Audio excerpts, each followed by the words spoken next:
Bonjour à tous, effectivement on est ravis de vous accueillir pour ce séminaire autour de l'optimisation de la performance IT sur les sujets ITSM, ESM et ITAM. Et on va voir comment ces sujets agrégés vous permettent d'obtenir cette optimisation. Donc, je suis Laurent Roussel, je suis responsable commercial chez Altitude avec Frédéric qui est patron du consulting. Il va œuvrer avec Brendan, le patron de la France chez Matrix 42 et Sergio avant-vente, responsable avant-vente également chez Matrix 42. Donc, on va passer une heure ensemble autour de ces sujets. Donc, on va se présenter un petit peu, savoir qui nous sommes. On reviendra sur nos expertises. On parlera un petit peu de Matrix 42 qui y sont. Et puis derrière, on plantera un petit peu le décor par rapport à ces enjeux autour d'une approche intégrée.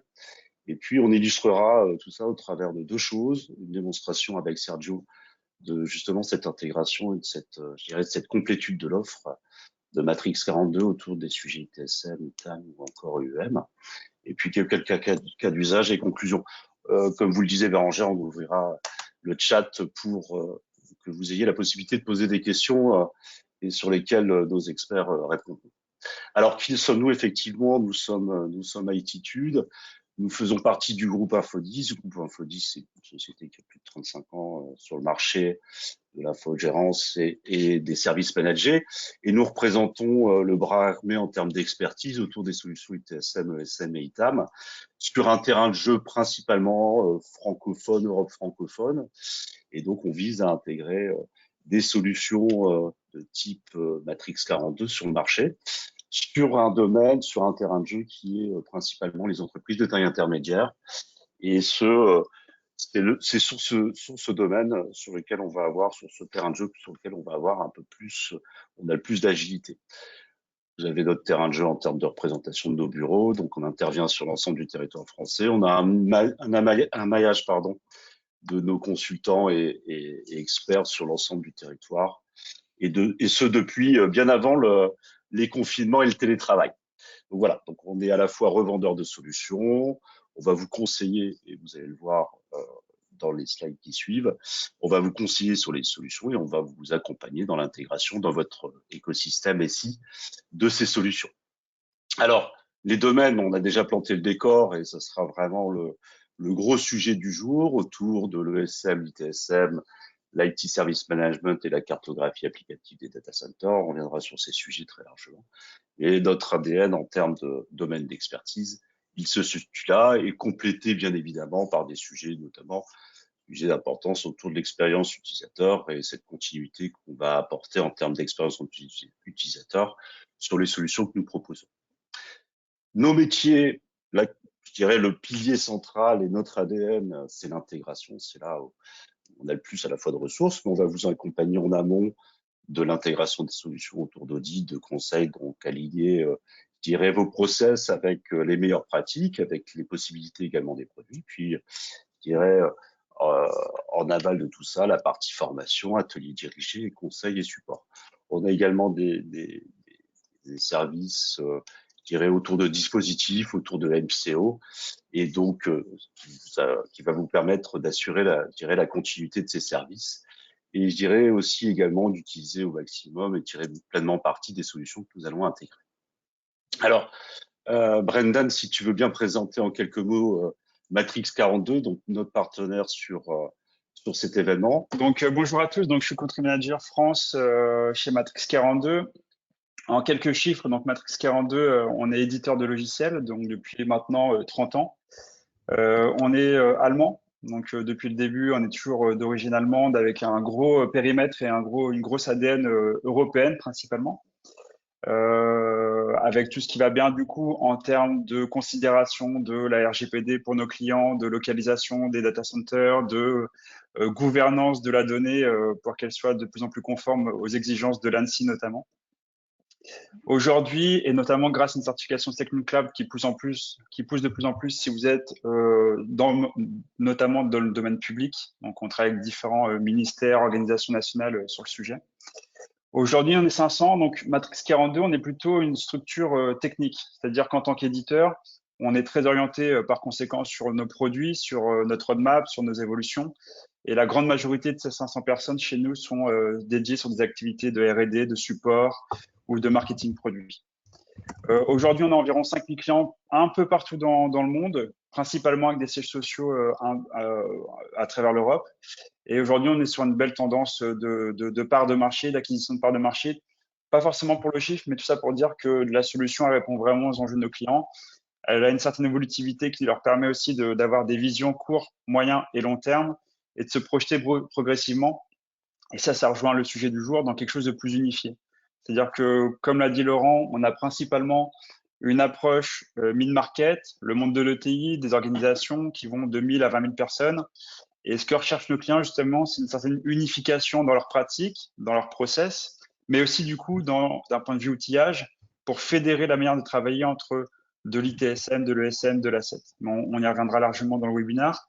Et ce qui nous caractérise, c'est que vous allez voir dans la démonstration qu'on va vous faire avec Sergio, on a un point d'ancrage assez fort chez Matrix 42, c'est de proposer en standard dans la solution, ce qu'on appelle le out of the box, des process les plus pré-packagés possibles, justement pour pouvoir faire des déploiements rapides chez nos clients et d'aller chercher des quick wins très rapidement en termes de gains opérationnels et de qualité, de satisfaction des employés.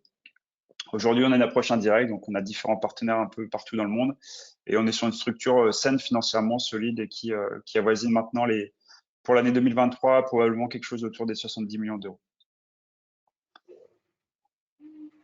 En termes de positionnement, moi, ce que j'adore expliquer à nos clients, c'est que finalement, on essaye de tendre sur de la conciergerie digitale.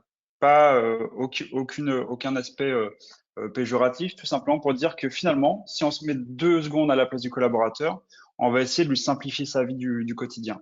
Et lorsqu'on simplifie sa vie, c'est de se dire, bah, mon collaborateur, déjà, va falloir que je l'accueille, donc ce qu'on appelle le onboarding, ce qu'on fait avec tous nos clients. 2, il aura des demandes ponctuelles ou des demandes récurrentes par rapport à des demandes d'évolution, de changement de poste, de changement de plaque géographique, peu importe. Et donc, ce collaborateur-là, qui demande des aspects IT ou qu'il ait des requêtes sur des moyens généraux, sur de la finance, sur du marketing, sur du juridique, bah, finalement, dans votre organisation, vous avez tout un tas d'équipes support qui viennent donner réponse à ce collaborateur. Et l'idée et l'essence même de ce type de solution et qu'on va vous présenter un peu plus tard, c'est d'unifier la manière de répondre à vos collaborateurs. On va beaucoup parler d'expérience employée pour que l'employé, on le remette au centre des préoccupations et que derrière, la solution vienne vous aider à vous structurer, à mettre en œuvre vos process à travers des workflows et que finalement, qu'on parle de l'IT ou demain de l'ESM, donc l'entreprise dans sa globalité, avec tous les services supports que ça peut incomber, bah derrière, qu'on mette tout ce beau petit monde en musique autour d'une solution unifiée, aussi bien d'un point de vue portail pour l'employé que d'un point de vue back-office, donc pour faire tout ce qui est approbation et traitement des demandes qui vont vous être soumises par vos employés. Donc c'est exactement là où on se positionne, c'est remettre de la fluidité et de l'expérience pour l'employé, pour l'IT, mais aussi pour les métiers, pour justement refluidifier la manière de traiter les process et d'automatiser ces process pour vous aller chercher du gain opérationnel pour vous également. Et d'un point de vue positionnement, taille de marché, comme je l'expliquais, c'est principalement le monde de l'ETI. Aujourd'hui, vous avez quelques exemples ici à l'écran. On a des acteurs connus du retail en France comme Chris, comme Cora ou comme Metro, qui ont vraiment poussé cet ADN IT, Service Management, Enterprise Service Management et Asset. Et on va expliquer juste après avec Laurent l'intérêt d'avoir cette approche unifiée. On est dans le public aussi avec des gens comme le ministère de la Culture, en SecNumCloud justement, ou encore l'INSERM, le CIRAD dans la recherche, ou des universités ou des grandes écoles comme l'ENSAM, et des gens comme Legendre ou un Jérôme dans le BTP, Faya également, un gros acteur du BTP en France. Mais tout ça pour dire que ce qui est hyper intéressant de comprendre, c'est que chaque éditeur a un peu son positionnement de marché, son adéquation entre sa plateforme et ses clients. Et là, on a vraiment le plus de pertinence, c'est sur des organisations qui vont osciller de quelques centaines jusqu'à quelques dizaines de milliers de collaborateurs, globalement 1000, 20 000. Et c'est là où vous allez trouver le meilleur héroïque qualitatif et financier entre vos enjeux, vos besoins, votre capacité à gérer le projet, la bande passante nécessaire à gérer le projet et à administrer la solution une fois qu'elle est en production, mais en gardant le bon équilibre entre ce côté technique, ce côté run, mais aussi tout le modèle financier des licences qu'on peut proposer chez Matrix 42. Très bien. Merci Brendan. Effectivement, on est aligné à la fois sur le marché, sur les solutions que nous présentons. Alors, on va plonger un petit peu sur les enjeux autour de cette approche intégrée versus une approche en mode silo, en fonctionnement en mode silo.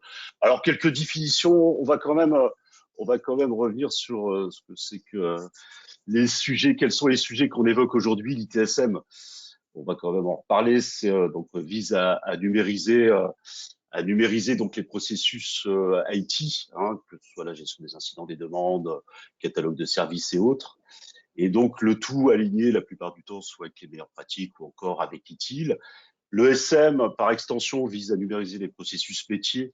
Donc, à l'instar de ce qu'on fait avec l'IT, on va numériser donc les processus métiers, qu'ils soient RH, moyens généraux ou autres. Donc ça, aujourd'hui, euh, on constate que nos clients nous font des demandes sur la partie TSM, mais quasi systématiquement, dans les appels d'offres ou dans les cahiers des charges, il y a une partie métier, donc numérisation de ces processus métiers.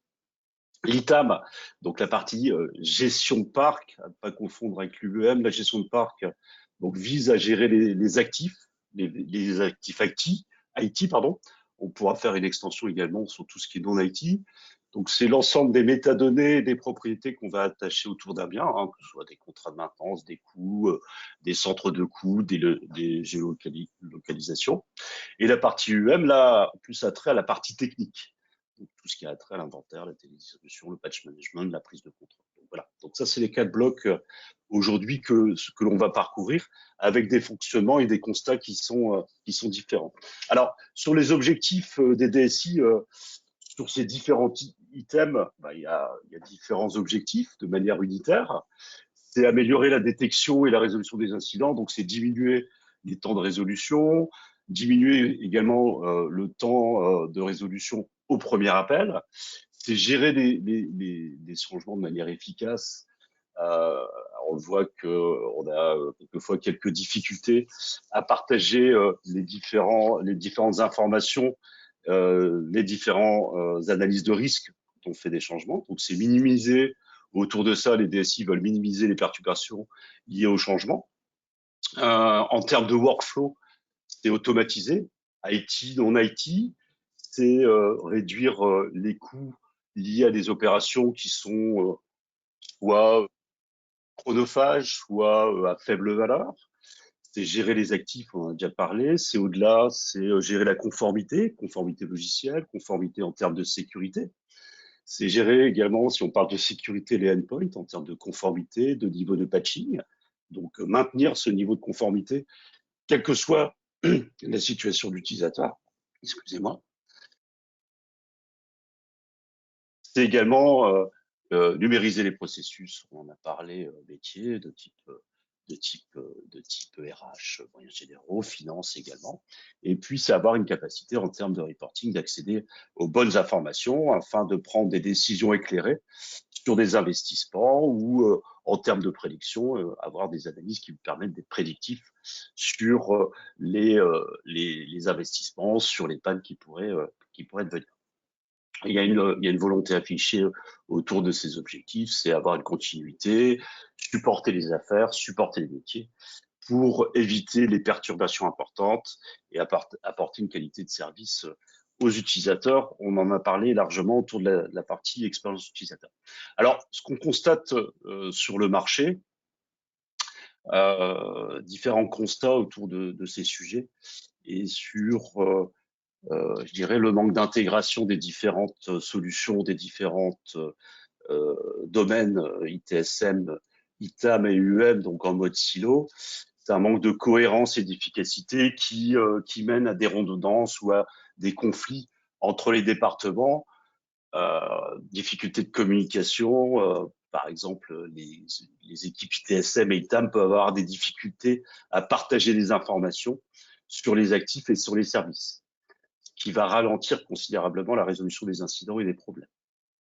Une vue limitée des opérations et des actifs est difficile sans une approche intégrée sur une vue sur une vue des actifs et des services, donc sur les opérations liées à ces différents items. Et puis tout cela mène également à une augmentation des coûts et des risques lorsqu'on fonctionne en mode silo. on va avoir des systèmes isolés qui peuvent ne pas être synchronisés en termes de mise à jour, en termes de sécurité, en termes de conformité. Et cela complique la tâche des opérations. Il y a un impact sur la satisfaction des clients et des utilisateurs, c'est non négligeable à prendre en compte. Aujourd'hui, on constate le marché, enfin on constate sur le marché chez nos clients qui nous consultent, ils placent l'utilisateur, comme le disait Sergio, autour de l'ensemble de ces sujets. Donc, on va être sur une vision user-centrique. Et la satisfaction utilisateur est importante pour pouvoir avoir une forte adhésion, que ce soit sur ces sujets ou sur d'autres sujets par rapport à l'IT. Donc, un sujet d'importance, c'est l'expérience et la satisfaction utilisateur. Et tout cela pour avoir une capacité d'évolution par rapport au changement du marché, sur les rapidités aujourd'hui d'évolution que la concurrence peut nous demander. Alors, au-delà de ces constats qui sont, je dirais, plutôt généraux, sur les défis techniques des intégrations de ces domaines, euh, j'ai bon nombre de retours de nos clients ou prospects qui nous consultent sur la difficulté qu'ils ont aujourd'hui d'intégrer des systèmes hétérogènes, pardon, la complexité d'agréger des données. Bon nombre je pense que vous en faites partie, bon nombre de clients doivent agréger des données pour constituer leur budget sur les années fiscales à venir, donc complexité dans le reporting, des erreurs possibles de par la complexité, de par l'agrégation de ces données. Donc, on va constituer des choses au travers d'Excel, d'agrégation de données, de tableaux croisés dynamiques qui complexifient cette projection sur les années à venir. Et puis, la sécurité, évidemment, lorsqu'on expose ces connecteurs, le coût élevé de la maintenance de ces connecteurs sur ces mondes hétérogènes, et effectivement, l'intégration la composition et la création de ces connecteurs est assez chronophage. Donc voilà un petit peu pour le constat, pardon, à la fois sur ce que veulent les DSI, sur les constats généraux et puis sur les défis techniques. Alors, Matrix 42, c'est un partenaire stratégique chez Altitude. On a fait un choix, de par la complétude de l'offre Matrix 42, on a fait un choix chez Altitude de porter ce partenaire auprès du marché sur le monde des entreprises intermédiaires. Et la réponse de Matrix 42 est assez pertinente. Je vais laisser Brandon un petit peu illustrer tout ça. Merci sur la Laurent. réponse de Matrix par rapport à ces problématiques et ces constats. Exactement. Nous, c'est vrai que ce type de webinaire nous tient à cœur parce que c'est vraiment l'essence même du positionnement Matrix 42, c'est vraiment de réaligner l'ITSM, le SM, l'ITAM et la partie endpoint. Et ça nous permet justement d'adresser globalement, si on recentralise un peu les sujets, 5 grands sujets chez nous. Le numéro 1, Laurent, si tu peux juste avancer un tout petit peu, c'est l'expérience employée. Globalement, maintenant, quand on nous consulte, effectivement, je pense que c'est une de vos préoccupations majeures, c'est remettre l'employé au centre des préoccupations. On était très orienté sur les clients finaux. On parlait beaucoup d'expérience client externe, vos clients finaux de votre entreprise. Et maintenant, avec les sujets RH, la complexité de recruter les bonnes personnes, la complexité de garder ces mêmes bonnes personnes en interne, on se doit finalement de remettre l'employé au centre des préoccupations. Donc, c'est vraiment là où on va agir. On va parler d'ergonomie, mais pas seulement. C'est pas juste une histoire d'ergonomie, c'est une histoire de délivrer le service au collaborateur au bon moment, lorsqu'il en a besoin, voire même de manière proactive, pour vraiment qu'il sente une certaine fluidité dans la manière de travailler au quotidien dans son environnement. Après, forcément, on va parler d'efficacité des processus. Aujourd'hui, on a une chance, c'est que, et vous-même qui écoutez le webinaire, c'est que dans l'IT, il y a quand même un cadre qui s'appelle les process ITIL, qui depuis des années, voire des décennies, ont structuré la manière de gérer des process. Et on va appuyer justement dans notre solution sur ces bonnes pratiques-là, sans forcément être jusqu'au boutiste du cadre ITIL. Mais néanmoins, on va apporter des bonnes pratiques embarquées dans la solution pour que vous ayez déjà ce cheminement entre un service va peut-être nécessiter à un moment donné de consulter de l'information sur de l'asset ou sur de la CMDB et que potentiellement ça puisse décliner des actions automatiques vers la partie endpoint, ce qu'on appelle l'UEM, parce que finalement peut-être qu'un service demandé par un collaborateur va déclencher la consultation de la fiche asset du collaborateur Et puis, in fine, la télédistribution d'une application à travers nos solutions ou à travers une solution du marché sur le device du collaborateur, que ce soit un poste ou un téléphone. Donc là aussi, on va essayer de vous apporter de la couche d'automatisation pour aller chercher une meilleure efficacité dans les processus, au-delà d'avoir une data qui est consultable selon qui vous êtes dans la solution, selon votre profil, votre casquette métier, vous allez pouvoir consulter plus ou moins d'informations par rapport à votre périmètre. Les coûts et la conformité, je pense que c'est un axe essentiel aussi chez nos clients, c'est qu'aujourd'hui, notre solution elle va permettre aussi aux clients de mieux comprendre où ils en sont. Dans les investissements, dans les renouvellements des assets, on parle beaucoup de Green IT. Donc, c'est aussi un axe où on peut aider nos clients à mieux, de manière proactive, comprendre leur parc, d'où ils partent, quelles sont les consommations et les habitudes de consommation de leurs collaborateurs, quel est l'âge moyen du parc. Est-ce qu'on ne basculerait pas d'une politique de 3 vers du 4 ans de durée de vie d'un device en le gérant un petit peu mieux, de manière un peu plus fine, avec tous les axes de proximité qui vont bien pour faire en sorte que ce device continue à prendre de l'âge. Et sur la partie conformité, aussi un axe sur lequel on agit beaucoup, c'est tout ce qui est Shadow IT, remettre en conformité le parc logiciel, où vous en êtes entre vos licences et vos contrats. C'est une grande bulle, une grande sphère qu'on appelle le SAM, c'est de mieux cerner son existence, son legacy versus ce qu'on imaginait avoir dans l'infrastructure. L'agilité opérationnelle, elle a deux sens à mon niveau. C'est celle qu'on apporte à nos clients à travers la solution, la possibilité de très rapidement réagir par rapport à un incident de production, par rapport à un change qui s'est mal déroulé ou par rapport à un incident de sécurité qui vient de basculer dans le SOC. Mais deuxième chose, c'est comment l'agilité, on la met aussi à disposition de nos clients pour que l'ITSM ne reste pas figé dans son état initial après la mise en production, mais plutôt de se dire que votre ITSM, c'est une solution qui doit vivre. Parce que globalement, dans votre organisation, elle bouge, vos process, ils bougent, ils évoluent, ils s'améliorent. Et l'ITSM doit être le reflet de votre organisation. Donc l'agilité, on l'apporte aussi sur la couche administration de la solution, mise en œuvre et évolutivité de votre plateforme ITSM au quotidien.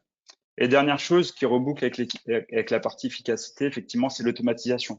Vous allez voir que on ne pourra pas dérouler tous les cas d'usage, mais globalement, on essaye d'accompagner nos clients pour automatiser la création d'un incident, automatiser la façon de peupler et constituer la CMDB, qui est un gros enjeu chez nos clients, connaître son infra, comment les constituer, les serveurs, les switches, quelles sont les interdépendances, mieux comprendre lorsque je fais un changement, quelles sont les répercussions de mon changement sur les services que je délivre à mes métiers. Quelle est la météo des services? Si on veut une météo des services, forcément, à un moment donné, c'est intéressant de se plugger sur votre supervision, par exemple, pour pouvoir monitorer des états de service et avoir une restitution la plus visuelle possible, compréhensible possible pour vos utilisateurs et vos métiers. Donc voilà, 5 grands piliers qui ne sont pas si décousus que ça parce que finalement, souvent, un pilier impacte l'autre. En termes de plateforme, pour aller un peu plus dans le concret, globalement, on remet le collaborateur, l'employé au centre des préoccupations et ensuite on vient décliner des axes et des modules. Ce qu'il faut comprendre, c'est qu'on a une plateforme qui va permettre justement de décliner un ou plusieurs modules selon l'intérêt que vous en avez et votre stratégie court, moyen et long terme. Donc globalement, la partie gauche, que vous avez retrouvée dans notre solution, c'est la partie endpoint management.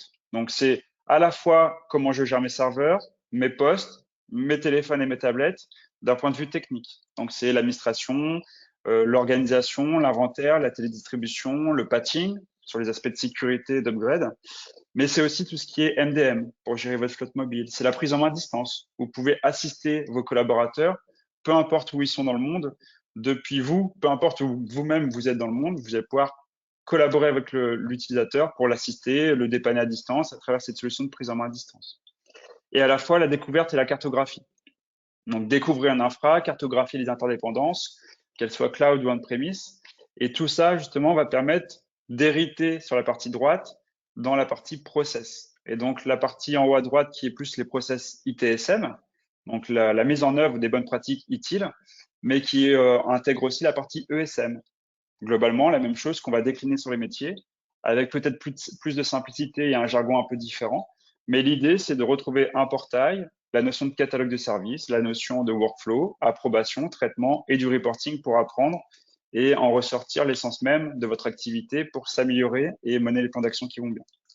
Et enfin, la partie SAM, ITAM, en bas à droite, qui est là la consolidation de tout le cycle de vie de l'asset Et l'asset, c'est aussi bien un serveur qu'un laptop, qu'un mobile, qu'une application, qu'un certificat sur votre site web ou même que la partie non IT, puisqu'on va pouvoir gérer également des aspects type voiture de fonction, machine à café, une chaudière. C'est vraiment le côté ESM qui ressort aussi sur cette partie gestion de parc.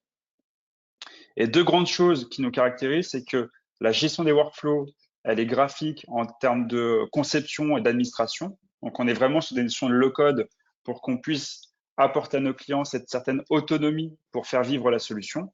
Ça rejoint l'agilité dont je parlais juste avant.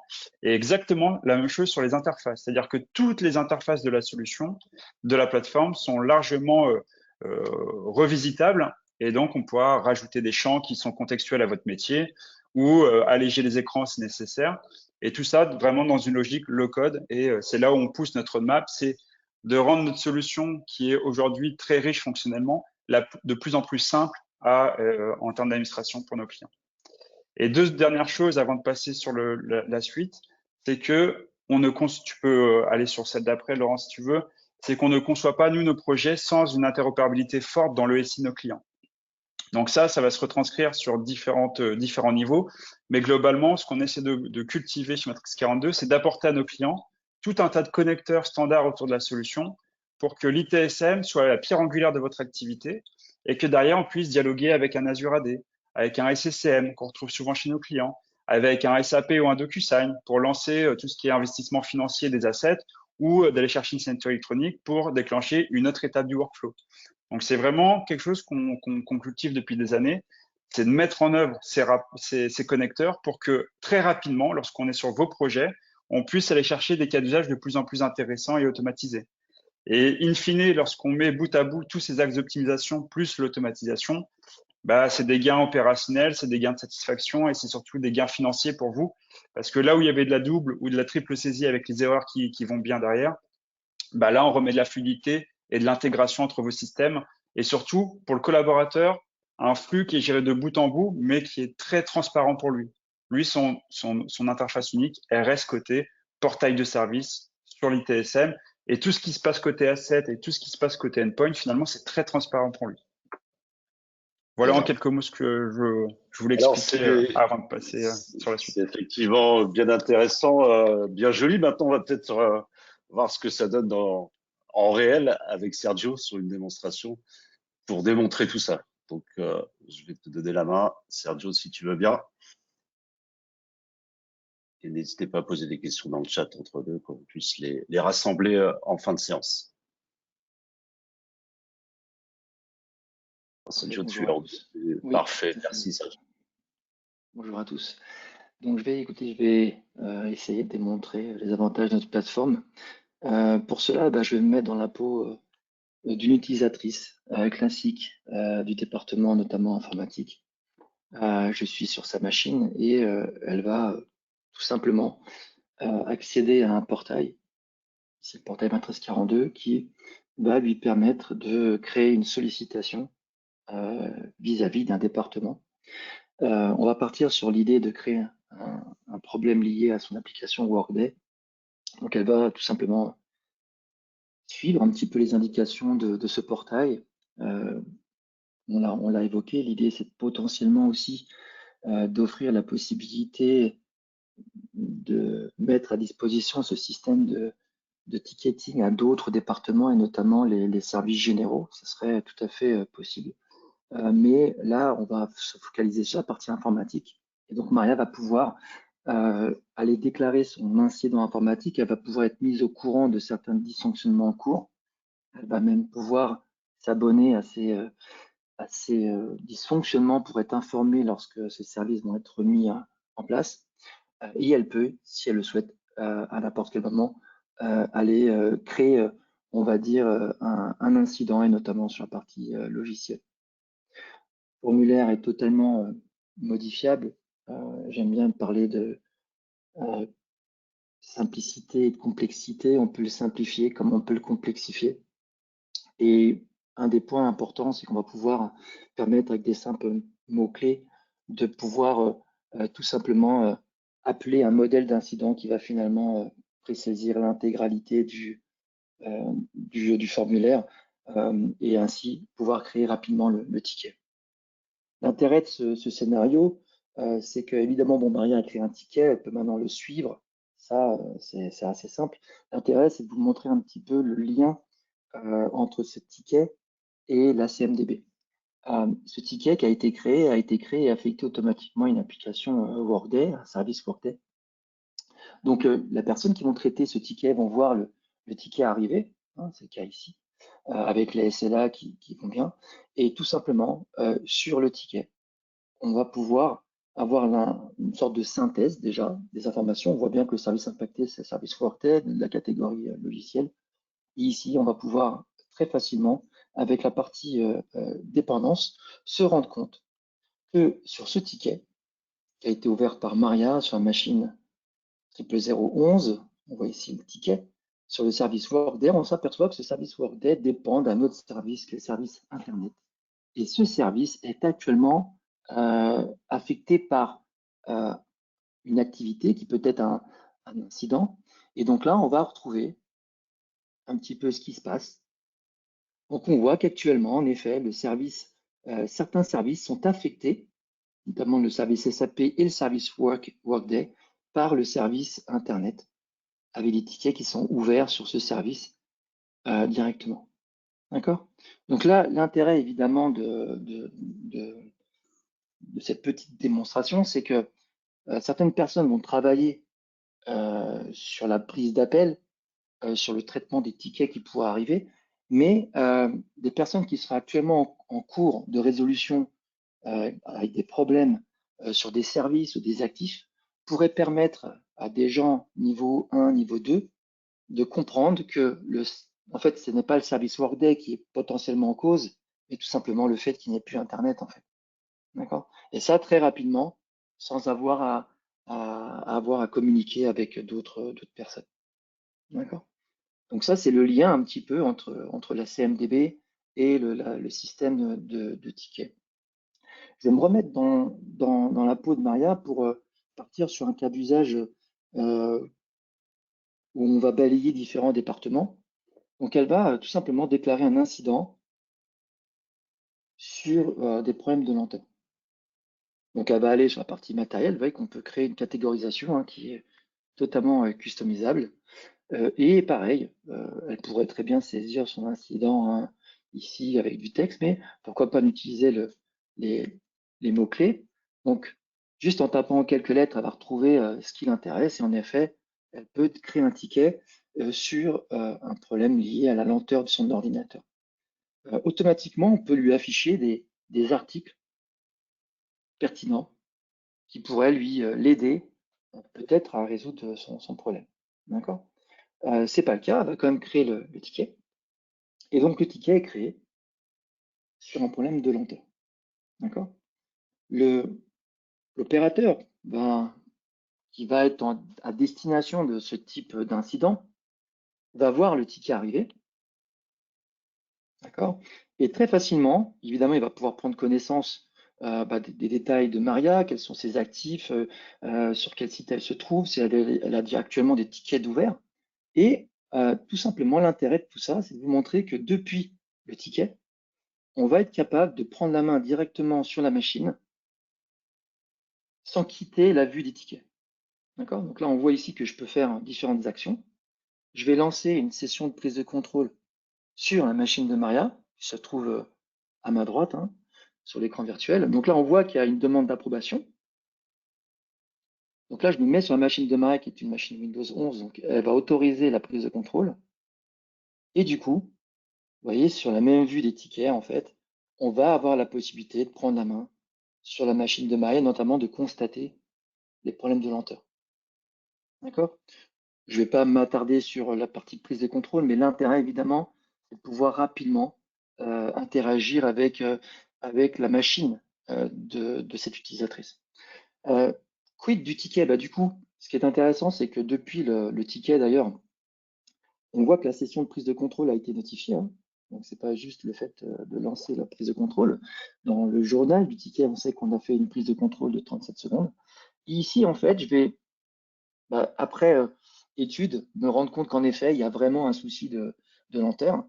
et je vais indiquer que finalement la machine de Maria est trop lente. Et je vais fermer le ticket en utilisant un article, d'accord, qui est l'article commandé d'un nouvel ordinateur. Donc, je vais demander à Maria finalement de commander un nouvel ordinateur. D'accord? Alors, j'aurais pu, depuis le ticket, faire cette commande pour Maria. D'accord? Mais l'idée, c'est de vous montrer un petit peu toutes les choses intéressantes de notre plateforme. Donc là, ce qui va se passer, c'est que Maria va être informée par email, par Teams, et vous voyez qu'elle a une enquête de satisfaction sur ce ticket, et notamment la solution, hein, qui est de commander l'ordinateur depuis le catalogue de services. Chose qu'elle va faire, elle va donc aller dans son catalogue et elle va aller découvrir un petit peu l'ensemble des services qui sont disponibles. Elle va évidemment aller sur la partie matériel et avec même un petit mot-clé, elle va pouvoir rechercher ce qui l'intéresse. Donc elle peut commander des choses aussi simples qu'un ordinateur, mais vous voyez qu'on peut aussi créer des bundles qui pourraient aller jusqu'à la sélection d'attributs de type clavier, de type stylet, ou même des options supplémentaires comme des sacs, comme des souris. L'intérêt, je vais plutôt me focaliser sur ce service qui est un nouvel ordinateur. Et donc Maria va demander à avoir un nouvel ordinateur. Donc là, ce qui va se passer, c'est que la commande va être effectuée. Donc on voit que Maria le processus a évolué, on est en attente d'approbation. Cette attente est partie au manager de Maria et aussi à un utilisateur qui s'appelle Vincent Valentine. On va pouvoir retrouver l'ensemble des données ici depuis son portail. Elle va être aussi informée toujours par email et on voit qu'elle a ici sa demande qui est actuellement en cours. D'accord?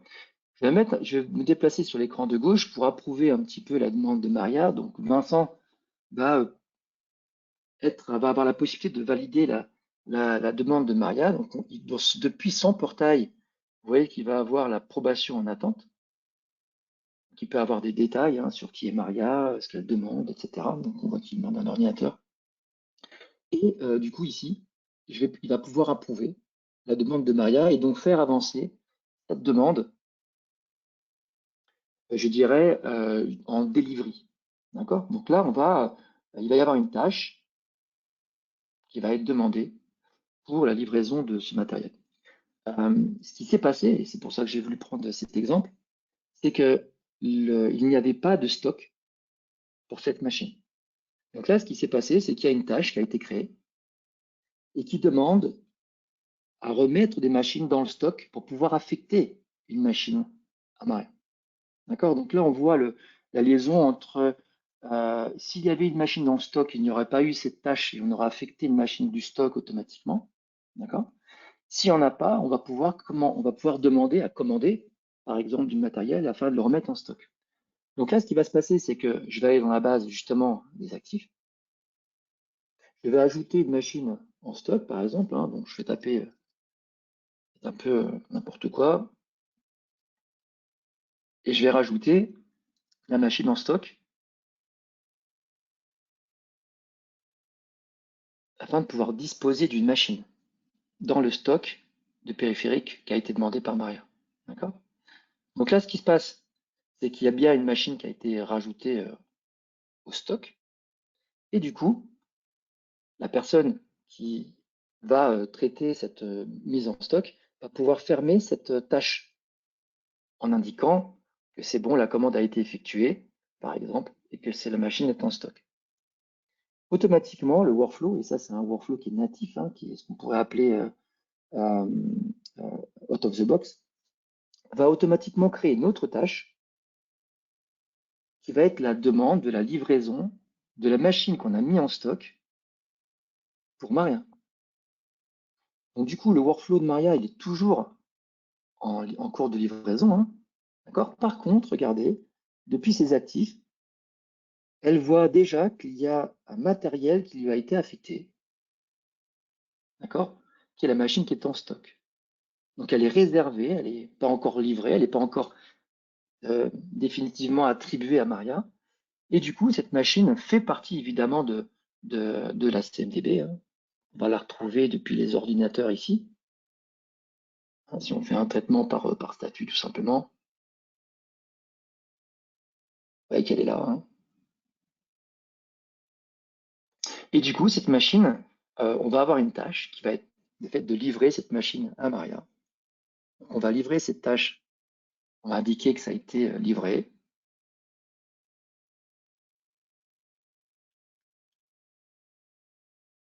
Et du coup, le workflow va automatiquement mettre l'actif ici qui était avec un statut réservé, donc il voit qu'il est passé en actif. D'accord? Donc maintenant, il est attribué à Maria, on voit d'ailleurs ici. Et regardez, ici du coup, la couleur va changer, on est passé en vert, et du coup maintenant, cette machine sera automatiquement affectée à Maria. Son nom changera lorsque l'inventaire technique sera effectué sur cette machine, puisque ça a été un ajout par exemple par Touchette, hein, tout simplement. Et donc, lorsque l'inventaire technique sera réalisé, le nom de la machine changera automatiquement, mais l'actif sera automatiquement affecté à Maria, qui peut maintenant accepter le service délivré et notamment le noter.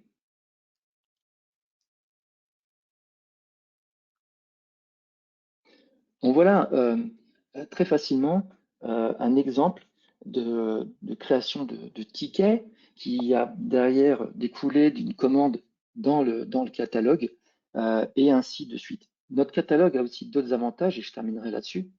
C'est que ce catalogue peut évidemment créer des demandes, comme on a pu le voir ici. Alors des demandes plus ou moins automatiques, puisqu'on a vu qu'il y avait quand même une gestion de stock. D'ailleurs, si je me mets directement sur les écrans, par exemple ici, on voit bien que j'ai bien 19 écrans en stock. Donc si je commande, il n'y aura pas besoin de remettre des périphériques, hein, une machine du stock sera automatiquement affectée. Mais il y a aussi évidemment l'intérêt de ce catalogue de services, ça va être de mettre en place certains services, notamment d'onboarding, d'accord? Où là, par exemple, Maria peut onboarder un collaborateur qui va faire partie de son équipe avec des options qu'elle peut sélectionner. D'accord? Donc, par exemple, un nouveau portable. Donc là, c'est une gestion de stock. Hein. Je clique d'ailleurs sur ce service. On sait qu'actuellement, il y a 20 machines, donc ça devrait bien se passer pour l'attribution de cette machine. On peut aussi affecter un écran, d'accord? Et pourquoi pas d'autres paramètres.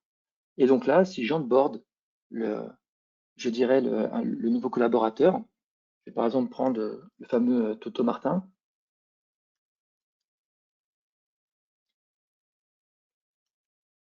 Je l'ajoute en tant que manager. Donc automatiquement, les paramètres ici peuvent être ceux du manager, mais évidemment, on peut les changer si ce n'est pas le cas. Donc automatiquement ici, je peux même choisir le clavier pour l'ordinateur et passer commande.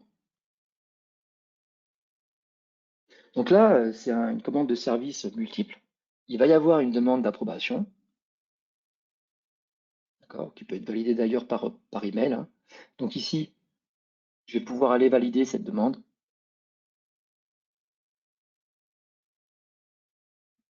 Et là, ce qui va se passer, c'est qu'il y a des tâches qui vont être créées pour demander à livrer, par exemple, le matériel.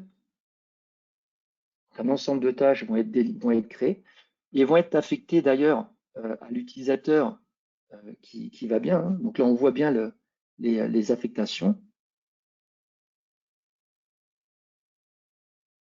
D'accord. Donc la demande, pardon, oui, c'est ça.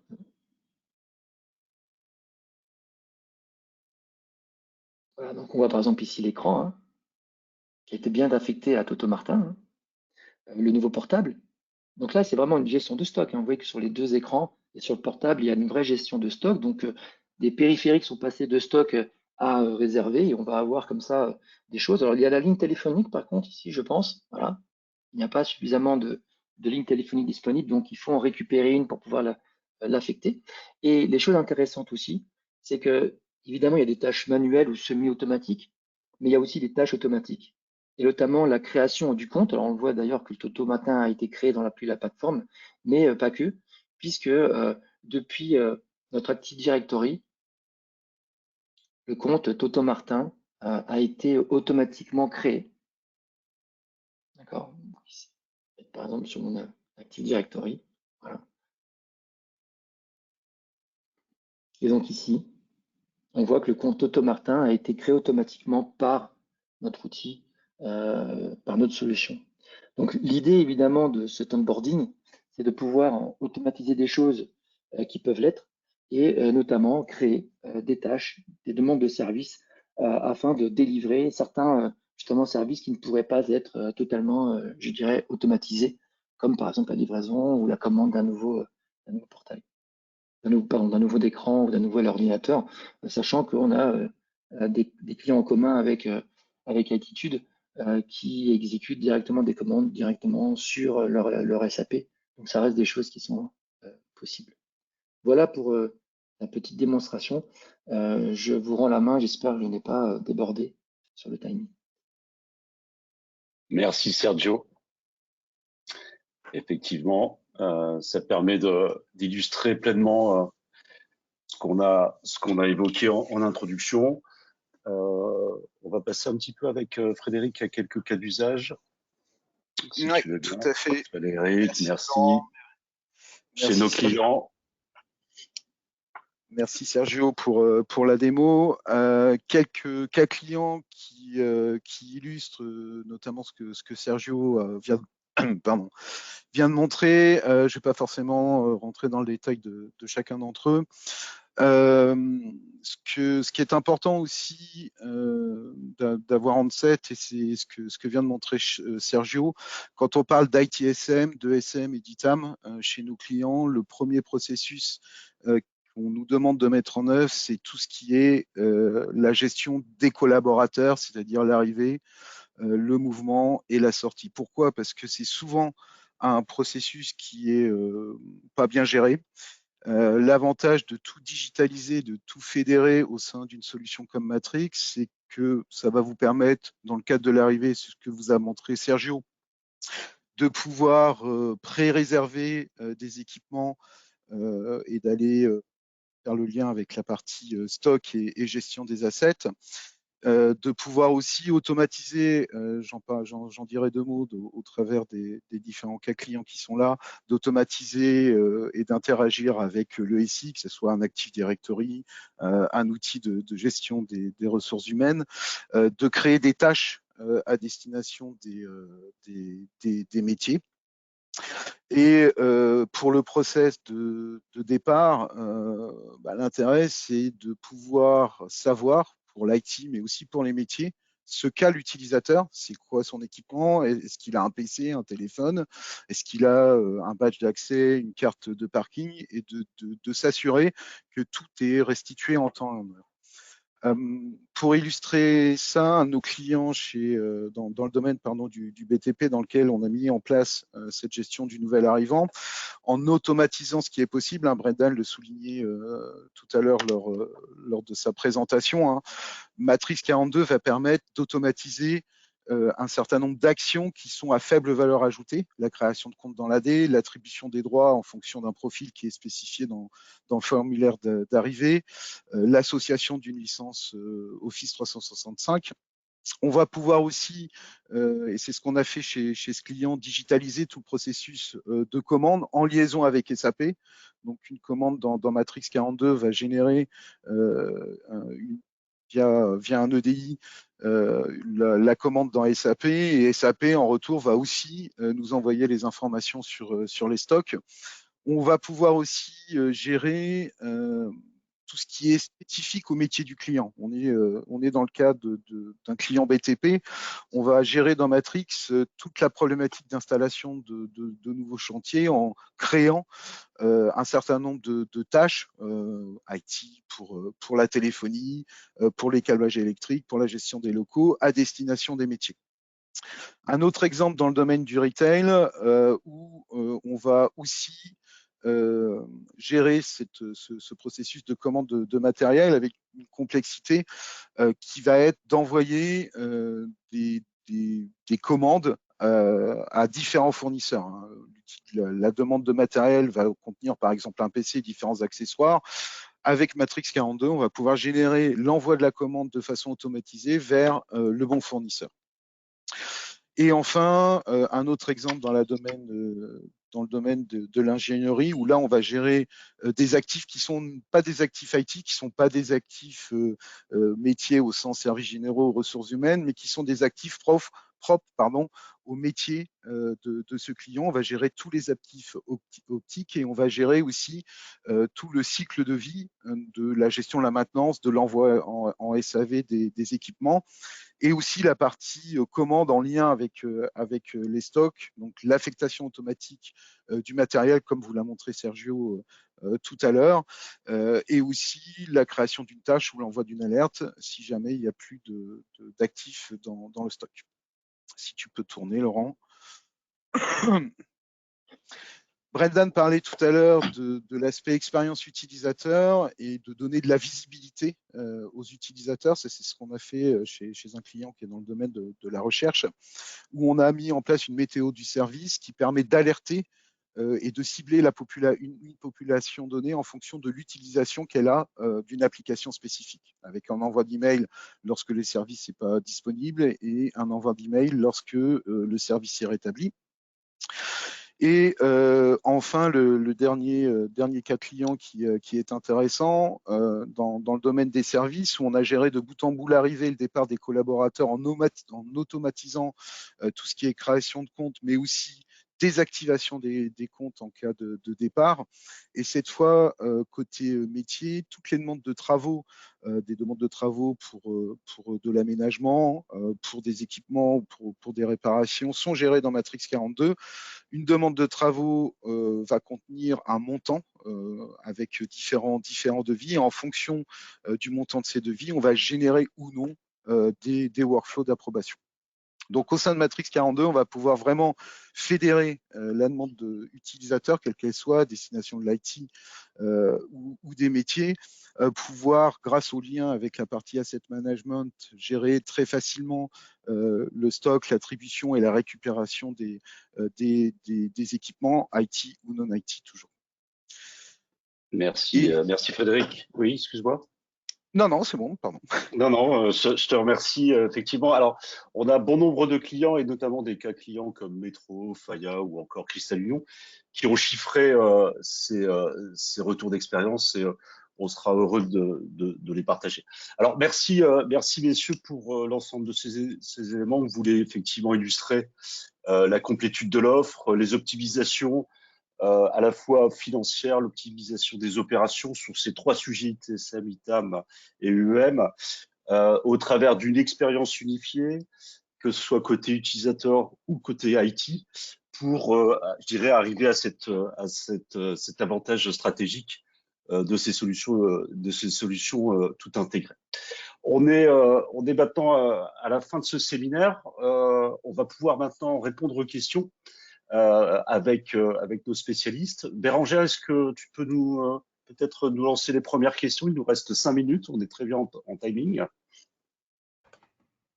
Oui, tout à fait, Laurent. Alors, on a déjà quelques questions dans le chat. Alors, première question, si je possède déjà une solution d'UEM de type SCCM ou Ivanti et que je veux les intégrer avec vos solutions d'ITAM et d'ITSM, est-ce possible et quels seront les bénéfices? Sergio ou Frédéric là-dessus? Ou je peux prendre sinon. Ouais, globalement, c'est une bonne question. C'est globalement tous nos clients n'ont pas attendu Matrix 42 pour commencer à s'industrialiser sur la partie endpoint.